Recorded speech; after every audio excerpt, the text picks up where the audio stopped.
parle de l'éléphant dans la pièce, j'ai l'habitude de parler de l'éléphant dans la pièce lorsque l'on parle, moi je suis davantage en technologie éducative et lorsque l'on parle de climat, eh bien c'est notre angle mort collectif, c'est-à-dire qu'on va créer des stratégies pédagogiques avec du numérique qui sont à la source d'une débauche d'énergie et par conséquent de gaz à effet de serre épouvantable, mais on préfère ne pas en parler. Et je me suis permis donc de reprendre cette métaphore de l'éléphant dans la pièce. Fort heureusement, ce matin, on a, je crois, l'honnêteté de le regarder dans les yeux, cet éléphant-là. Eh bien, il existe aussi, évidemment, sur Internet. Et cependant, donc, les rapports du GIEC nous l'évoquent de façon, on va dire, répétée depuis maintenant de trop longues années. Il va falloir, si on souhaite atteindre l'objectif de plus 1,5 degrés, opérer des changements radicaux, drastiques, rapides, et à toute fin pratique, le plus 1,5 degrés, c'est déjà plus atteignable. Donc, il faudrait avoir des mesures fortes, et à cet égard-ci, donc, l'éducation et l'information sont constamment soulignés dans les rapports du GIEC comme étant donc des outils importants, efficaces pour assurer cette transition à l'échelle globale. Une transition qui sera lente, mais qui devra malgré tout être enclenchée de façon extrêmement rapide. Donc, un enjeu d'éducation, un enjeu d'information, et lorsque l'on regarde de façon plus pratique, malheureusement, comment cela se déroule dans le détail, prenons par exemple, vous l'avez à gauche, la question du cadre de référence de la compétence numérique. La politique qui, depuis 4 ans maintenant, auquel j'ai contribué, encadre en quelque sorte la façon dont le numérique devrait être enseigné dans les établissements québécois, du préscolaire jusqu'à l'université. La question environnementale est, pour ainsi dire, absente. On la trouve entre les lignes, notamment lorsque l'on regarde la dimension agir en citoyen du numérique. Si on décide de plisser un petit peu les yeux, on peut éventuellement espérer l'avoir dans la dimension 11 lorsqu'on questionne les aspects bénéfiques, mais aussi les limites du numérique. Mais compétences numériques, ça c'est mon constat qui est peut-être un petit peu caricatural. Donc, dimension numérique, compétences numériques, climat, c'est pour ainsi dire absent. Et de façon très pratico-pratique, qu'est-ce qu'on a dans les pratiques des Canadiens et des Canadiennes? Eh bien, on constate que la crédibilité des citoyens canadiens à l'égard des médias est en recul constant. Aujourd'hui, on a à peu près 2 Canadiens sur 5 qui considèrent les médias comme étant crédibles. On était au-delà du 50% avant la pandémie. On peut supposer que la chose a eu un effet délétère en la matière. Et puis, plus de 2 tiers de nos jeunes, donc les 20-24 ans, s'informent très majoritairement par les médias sociaux, avec évidemment ce qu'on appelle le phénomène de désintermédiation, c'est-à-dire que l'accès à l'information ne se fait plus par les médiateurs, comme on l'avait autrefois. Médiateurs, vous, moi, les bibliothécaires, les enseignants, Alouette. Il y avait ces personnes qui avaient cette vocation de médiateur. Ils ne sont plus là aujourd'hui. Et le fait que, foncièrement, le fait que les jeunes aillent sur les médias sociaux pour s'informer, c'est pas là le problème.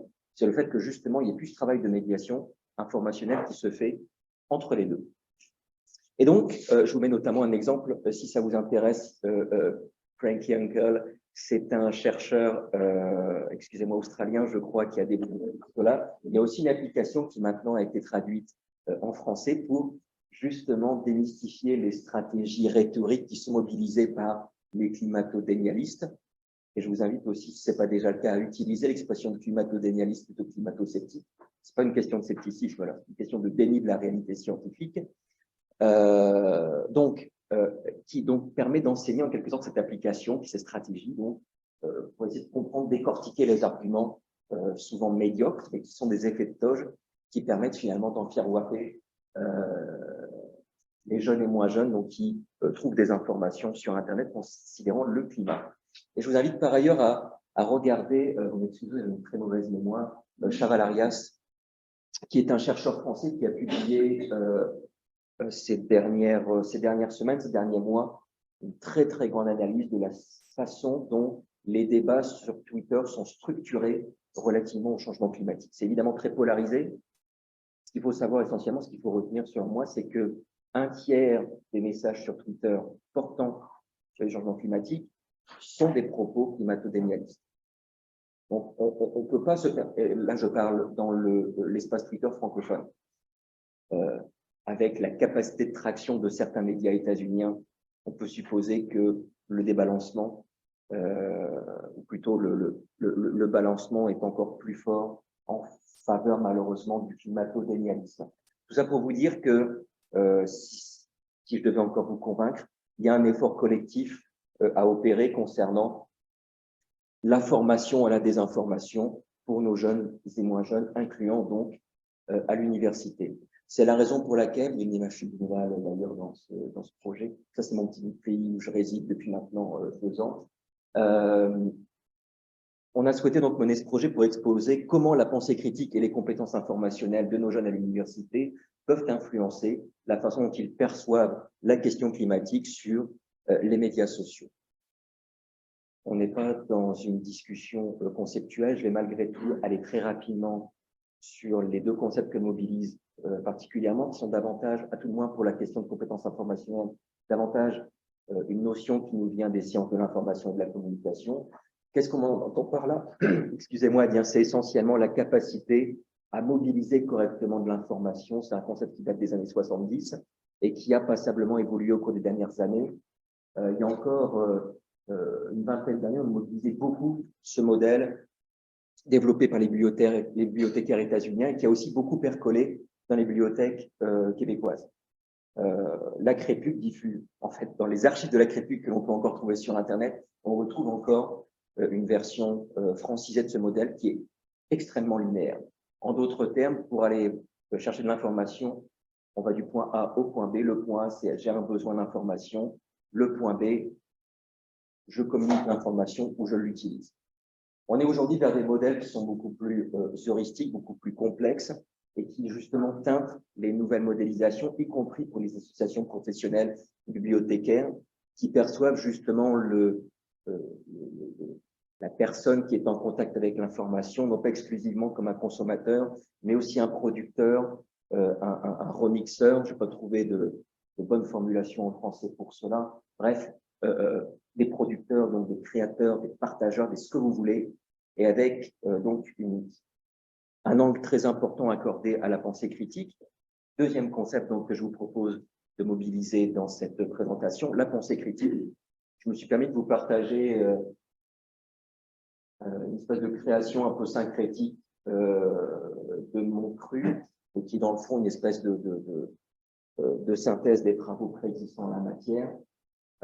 Ce qui est important de retenir selon moi, c'est que la pensée critique, puis ça c'est vieux comme recel, essentiellement c'est une équation entre des habiletés, des attitudes. C'est pas juste je sais comment aller chercher de l'information sur Internet, mais c'est aussi une posture. C'est-à-dire que je suis humble, c'est-à-dire que je suis curieux, c'est-à-dire que, etc., etc. Les attitudes, même si c'est très discuté sur le plan de la psychopédagogie éventuellement, elles sont indispensables sur le plan de la compréhension de la pensée critique. Et aussi, on l'oublie souvent, malheureusement, c'est aussi des savoirs. En termes de méthodologie, je suis large. C'est bon. En termes de méthodologie, donc, alors ça a beaucoup roulé. On a eu un appui financier. Je suis désolé pour Anas pour les heures de sommeil que tu n'as pas eu à cause de ce projet-ci. Le financement nous est arrivé en décembre et on devait boucler le projet pour fin mars. C'est pas le seul à pas avoir d'ordre. Et donc, on a mené ce projet durant cet hiver. On a contacté 21 établissements postsecondaires des provinces de l'Atlantique, universités bien sûr, collèges, qui n'ont évidemment pas la même, tout à fait la même chose que nos cégeps québécois, mais aussi des établissements de formation professionnelle, etc. On a eu évidemment plus de difficultés malheureusement à rentrer dans ces établissements professionnels pour des raisons organisationnelles. C'est souvent privé, c'est souvent plus petit. C'est pas facile, c'est un défi que j'espère pouvoir réussir à relever dans les prochaines années. Et donc, dans les 3 provinces que sont le Nouveau-Brunswick, la Nouvelle-Écosse et l'Île-du-Prince-Édouard, et j'ai oublié de préciser, auprès des communautés francophones. Okay. Donc peut-être que dans un second temps, il y aura un volet bilingue qui sera mené, mais on avait déjà suffisamment de pain sur la planche. Comment on a opéré ça? Écoutez, on a utilisé un certain nombre d'échelles, notamment une échelle de pensée critique, une échelle donc de métalittératie, c'est la proposition conceptuelle de compétences informationnelles 2.0 que je mobilise, c'est discuter. Ce n'est pas la seule que j'ai utilisée, donc une échelle de compréhension des enjeux environnementaux. On n'a pas encore opéré les études psychométriques pour s'assurer de la solidité des échelles. Cependant, si on regarde exclusivement donc, nos indices de fidélité, on torche, mais il y a quand même des éléments de structure factorielle qui restera à revoir, d'autant plus que les éléments n'ont jamais été traduits en français jusque-là. Donc, on essaye des choses et je vous en reparlerai tout à l'heure. Bref, on a quand même un certain nombre de répondants relativement importants, 569. En fait, oui, bref, je vous passerai le détail, mais vous vous doutez bien qu'il y a une espèce d'attrition au fil des questions. Retenez globalement qu'on oscille entre 700 et 300 répondants, dépendamment du moment où la question est posée dans le questionnaire. Et le petit bonbon que je me suis accordé dans ce projet, malgré le peu de temps qui nous était accordé, on a essayé de développer un espèce de design expérimental, faisant en sorte que la personne qui était sur le questionnaire, aléatoirement, était attribuée à un groupe, donc un groupe témoin, un groupe guidé, c'est-à-dire, en fait, je reprends, on distribuait aléatoirement à une personne un post de médias sociaux, Twitter, Facebook, Instagram, ce que vous voulez, majoritairement climato-dénialistes, quelques climato... non, c'est ça. Évidemment pour la comparaison. Et ensuite, on les attribuait dans 3 groupes. Un groupe témoin, on leur disait juste, est-ce que l'information est crédible, précise, etc. Un autre groupe dans lequel on leur disait, avant d'évaluer l'information, regarde si l'auteur est fiable, regarde si c'est bien écrit, etc., etc.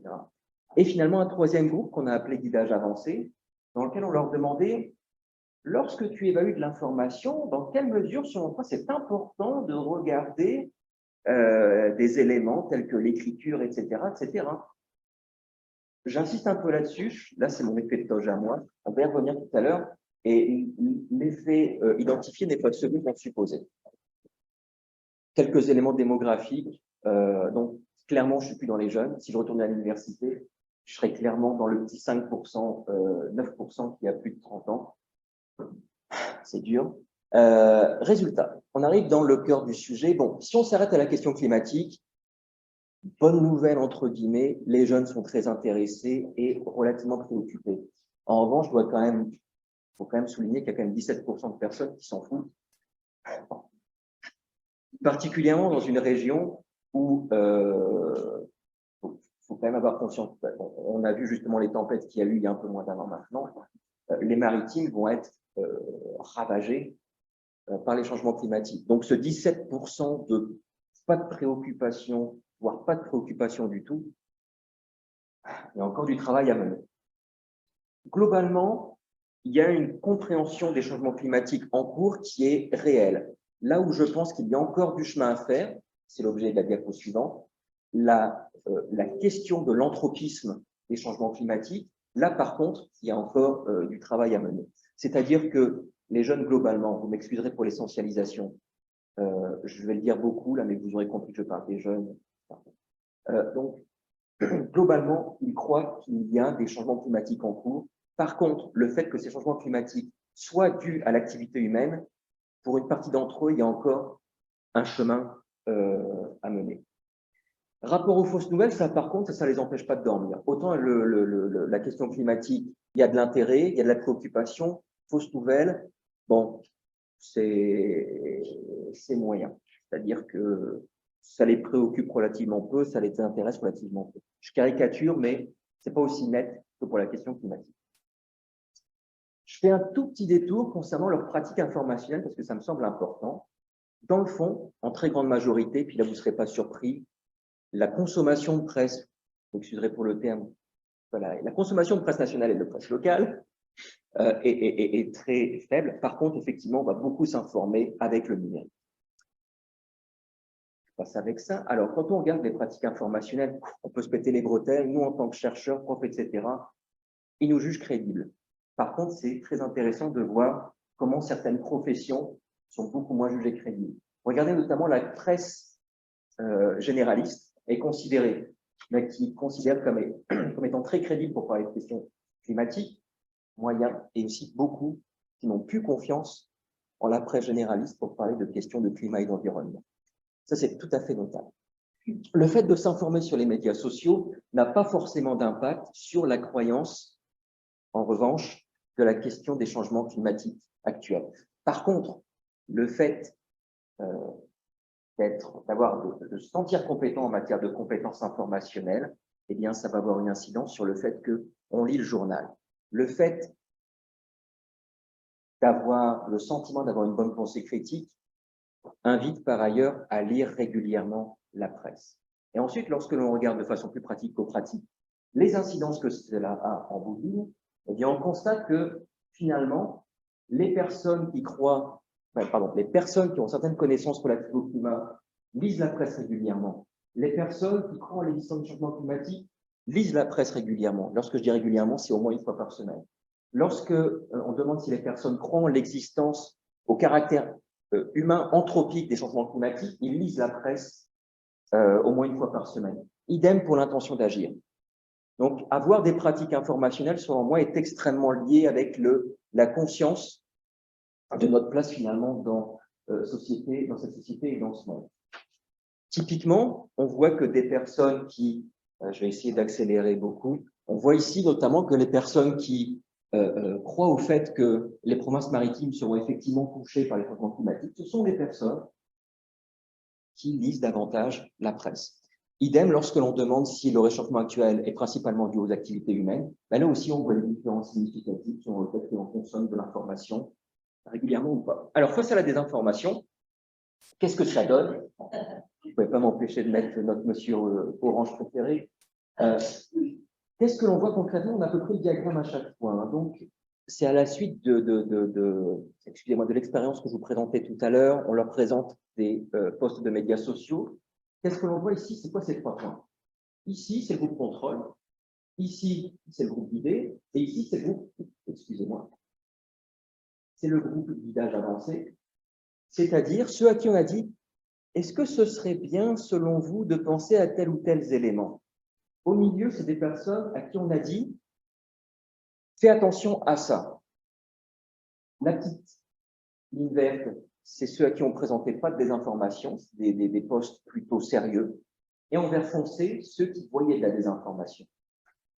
Donc, clairement, qu'est-ce qu'on voit? Une personne à qui on présente un poste brut, effectivement, il y a un niveau donc, de crédence, de précision qui est relativement faible. Ça, c'est quand même le bon côté des choses. Lorsqu'on leur dit spécifiquement, faites attention aux critères suivants, écriture, précision de la source, etc., eh bien, la personne va être moins crédule. La personne va faire davantage attention à la précision de l'information. La personne va être davantage soucieuse de la fiabilité de la source.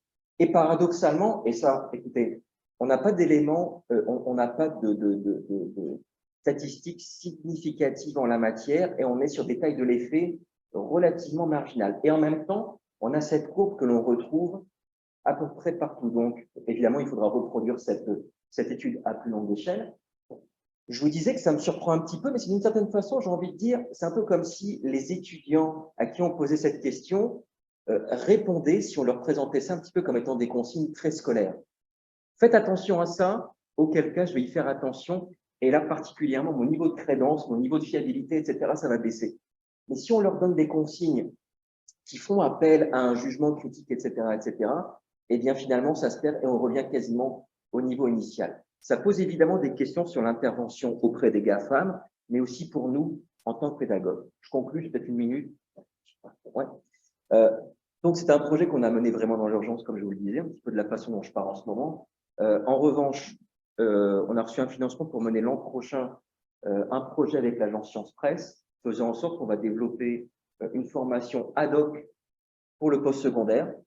Si vous regardez les formations au post-nouvelle et sur le climat primaire, secondaire, vous en avez à foison. Dès lors qu'on est au post-secondaire, on suppose que tout est là-dedans, ce qui n'est évidemment pas le cas, vous avez pu le voir ici. Donc, on va développer un truc, une formation qui sera adaptable, ça pourra peut-être vous intéresser éventuellement. Et donc, on va pouvoir tester dans quelle mesure l'impact est positif ou malheureusement négatif de ce genre de formation sur nos étudiants.